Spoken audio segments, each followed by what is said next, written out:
What's up everyone and welcome back to my channel. If you're new here, I make soap every other-ish Saturday and we do homesteading vlogs every single Tuesday.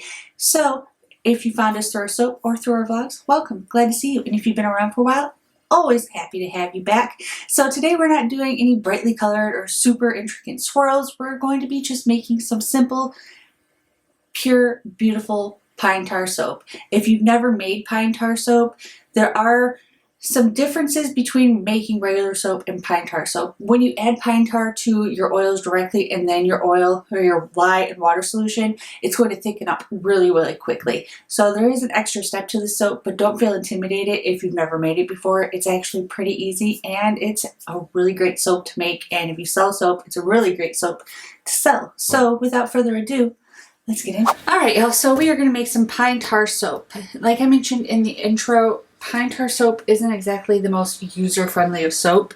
You can actually put your pine tar in with your oils and mix it like you would a normal batch of soap, but it will come to trace and it will thicken extremely fast.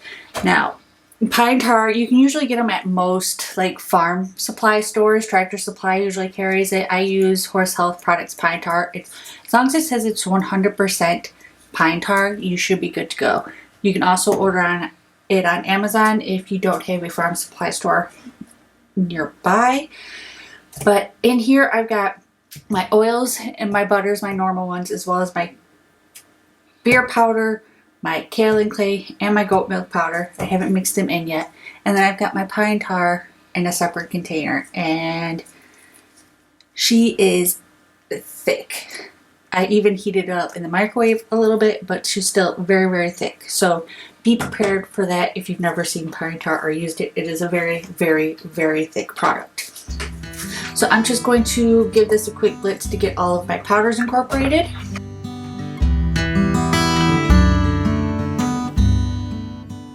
And I'm actually going to add in my fragrance. Pine tar does have a fragrance of its own. It's not like an off-putting smell, but it's not a very pleasant smell. So I have a custom blend of fragrance that I'm going to put in there. First, I need to find one thing. That is my whisk.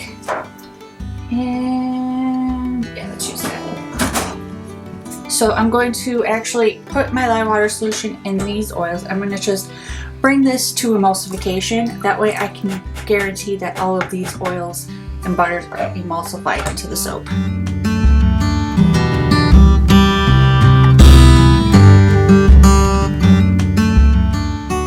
And then I'm going to add in my fragrance now as well. And I'm going to just use my hand whisk because I don't want this batter to thicken up too much. And I'm soaping at about 85 degrees. My oils and my lye water solution are both about 85.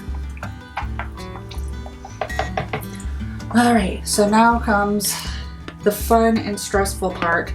That is getting this pine tar in here.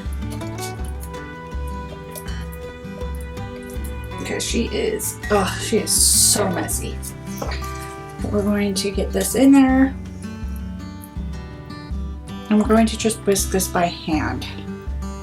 So like I said, it's going to thicken up and become a mess.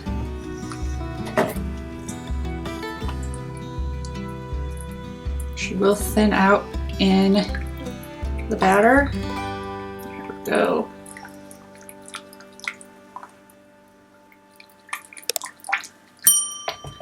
And I got just a little bit more in here that I gotta get out.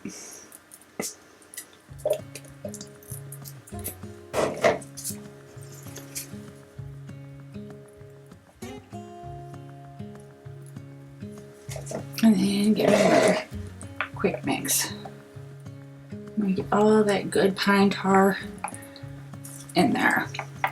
Now, if you don't know the benefits of a pine tar soap, I will have a blog post I will link below going into why people use it and why it's good in your soap. And as you can see, it's already super thick.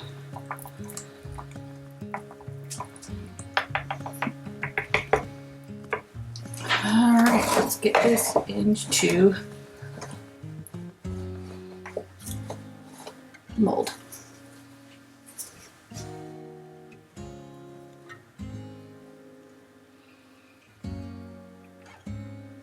If you hear screaming in the background, don't worry, it's just my goats. Because they are in rut.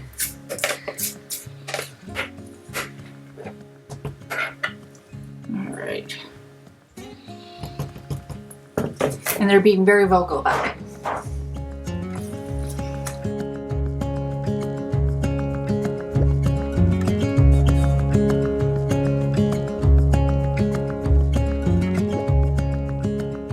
So yeah, a lot of people say that you can make this soap without a stick blender, and you can, but I like to just stick blend all of my other oils with my lye water first.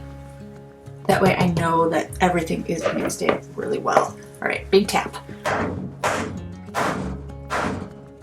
Yeah, who am I kidding? She ain't going nowhere. So I'm just going to try to get this in the corners, get it evened out.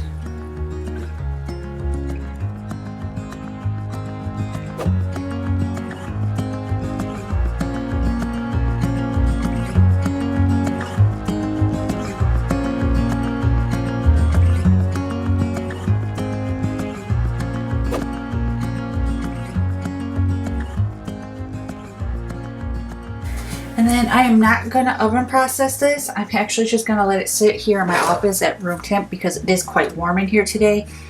And I'm going to keep a close eye on it to make sure it doesn't crack. And if I see that it's getting really hot, I'm going to pop it in the freezer. So I'll bring you guys back when it's time to cut her open. Alright y'all, so it is everyone's favorite day, well at least my favorite day. It is soap cutting day.